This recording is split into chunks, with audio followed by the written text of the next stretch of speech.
Hi guys, welcome back to my channel. Today I'm going to show you how to make silhouette video in CapCut. So all you have to do right now is open your CapCut.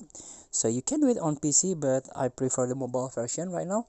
Open one of your projects that you want to edit or make a silhouette. This is for example. So all you have to do, just tap on your project or video and try to search remove background here or cut out.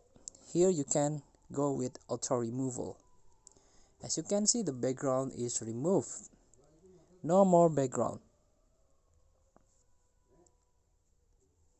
So let's get back and change the background here by tap on the blank space. This one, the background, you can change the color with green screen or try to the white one here. And let's make silhouette, just adjust the picture here.